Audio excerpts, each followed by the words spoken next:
What is good, Raider Nation? It's your boy Raider Alex back with yet another video for you guys. Anybody that's new to the channel, you guys love Raider related content just like this, make sure to like, comment, subscribe to the channel. That being said, let's jump right into the topic of this video. The Las Vegas Raiders are now 2-8, 6 consecutive losses on the season.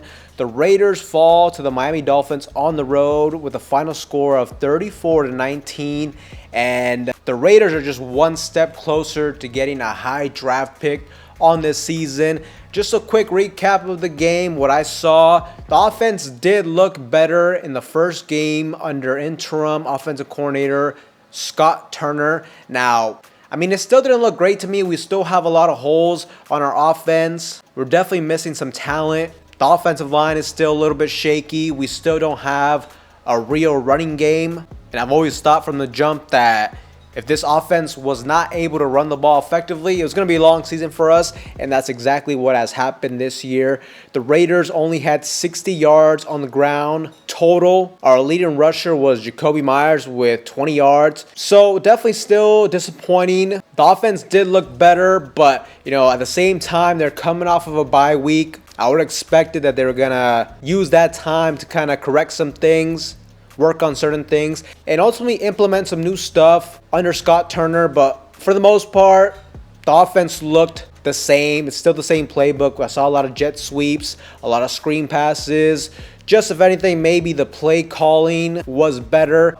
It wasn't as predictable as it's been under Luke Getsy. And look, the good thing about today is, I like how we are making a focus of targeting Brock Bowers. I mean, if there's one thing you got to get used to is get the ball into your playmakers' hands. Right now, Brock Bowers is clearly the best player we have on the offense side of the football. So feed the young fella. And something that I think definitely contributed was we finally got the first game back of tight end Michael Mayer. Although he only had one reception for 5 yards, Michael Mayer, his impact just goes beyond just the receptions, just him being out there. You need as many weapons as possible. And don't forget, he is a legit run blocker, a pass blocker as well. So he definitely helped in that sense. Red zone did kind of struggle a little bit. And for the most part, I mean, the Raiders hung in there today. At least that was good. It wasn't like the last game against the Cincinnati Bengals when we just got absolutely dog-walked. The Raiders, for the most part, were in this game. Even late in the fourth quarter, we were only down 19-24, and that's where the defense had a collapse, leaving Jonnu Smith wide open for the touchdown. And after that, the game was completely over. So definitely some positive takeaways. We got Michael Mayer back on the football field. Brock Bowers is looking great out there. The defense did struggle today. Nate Hobbs was out, so that definitely hurt us a bit. But ultimately, the Raiders season is over. At this point, I don't want to see us win more than, 1 or 2 games max. Because the crazy thing is the fact that there's just a lot of teams this season that just have bad records. So honestly, like the race to the bottom to get a top draft pick, it's crazy enough, it's pretty competitive this year. If we look at tankathon.com, the Raiders are currently poised to have the 4th overall pick. Jacksonville with a 2-9 record is number 1. I don't see them taking a quarterback. Tennessee and Cleveland are ahead of us. I definitely see those teams being quarterback needy. The Raiders are at 4, and the New York Giants are at 5. I definitely could see them drafting a quarterback. So in the top 5, I mean, you easily got 4 teams that need a quarterback. So it's going to be pretty competitive. And, one thing I had to talk about today was just the fact that, look, at this point, Shedeur Sanders is not even hiding it anymore. It's clear that he wants to be a Las Vegas Raiders. That definitely seems like probably the number 1 destination for him, at least his preferred places that he wants to get drafted towards. Because, man, if you look on social media, Shedeur Sanders has literally posted "thank you God" for like 6 straight losses from the Raiders. Look, you do it once or twice, it's a coincidence, but at this point, he's given an obvious signal that he wants to be a Raider. And you just look at the connection we have towards him. I mean, Tom Brady knows him. He trained with him in the past. It was reported yesterday that Tom Brady will be heavily involved in the decision-making process for the Raiders moving forward when it comes to football operations. So you know damn well Tom Brady's going to have his say-so, his influence on us drafting a quarterback this year. And I think Shedeur Sanders is going to be at the top of the list for him. Now, ultimately, we'll see how things shake out for Shedeur Sanders, Cam Ward towards this final stretch of college football. Currently, the University of Colorado is 8-2, pretty impressive compared to how they were last season. They're in a tougher conference this year. So far, they're second in the Big 12.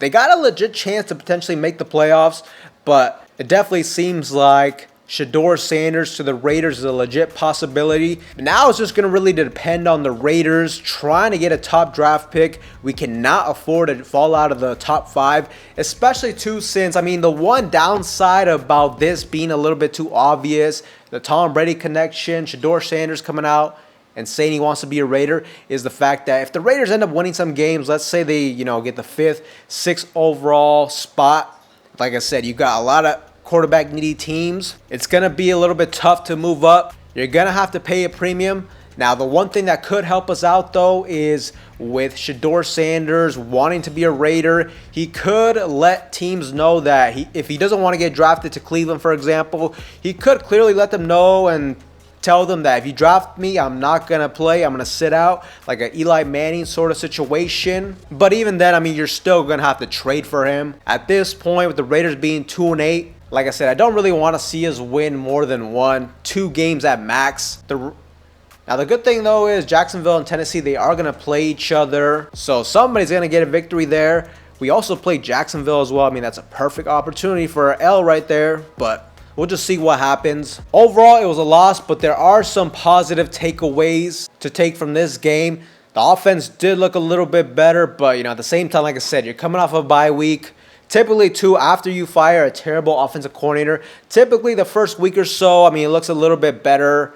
We saw that with Josh McDaniels last season with Bo Hardegree, and ultimately it ended up being not that much different from Josh McDaniels as the weeks went on. I kind of anticipate that being the same scenario here. And honestly, too, I don't really want Scott Turner to light it up either, just because the one thing that'll happen is, let's say he gets a good game here and there, like a 30, 40-point piece type of game, then he might just be good enough to make us kind of think whether or not we should give him another shot next season. And I'm really not confident in him being a full-time offensive coordinator for this team. But at this point, man, ride out the rest of the season. Hopefully we can lose as many games as possible. I know that's kind of weird to say, but look, sometimes you gotta sacrifice a year to set yourself up for a better position in the future. I think this is what the Raiders need to do this season. We gotta embrace the tank. But the good news is, I mean, at least we're a little bit competitive in this game. I don't want to just see complete blowout games because it's kind of like a waste of everybody's time at that point. You want to be in some meaningful games. You want to get these young guys to get some valuable reps. Get the bruises, get the calluses out in this meaningless season. Help their development for next year. But yeah, like I said, Raider Nation, at this point, Shedeur Sanders is not hiding it. He wants to be a Raider. The Raiders should be poised to have a top draft pick. I personally see more than likely Cam Ward is going to be the first quarterback off the board. When I look at this draft class too, look, it's not great. Last year's draft class, in my opinion, was better. I think it's kind of top heavy. I like Cam Ward. I like Shedeur Sanders. After that, I think there's a decent drop off. I mean, Jalen Milroe, I'm not convinced on. I'm definitely not convinced on like a Carson Beck type of quarterback. The LSU quarterback is a little bit interesting, but even him, he might not even declare for the draft, especially if he's not a lock to be a first round talent. So that's why I say it's a little bit tricky this year. And you look at the bottom of the league, it's super competitive, which is crazy to think about. But Raider Nation, let me know what you guys thought of the game this week. Let me know what you guys think about the whole Shedeur Sanders situation. Would you want us to draft him? Do you think we have a legit shot to get a high enough draft pick to just select him outright? Let me know in that comment section down below. But with that being said, Raider Nation, that's all for you guys in today's video. Anybody that's new to the channel, you guys love Raider related content just like this, make sure to like, comment, subscribe to the channel. That being said, I will see you guys in the next one.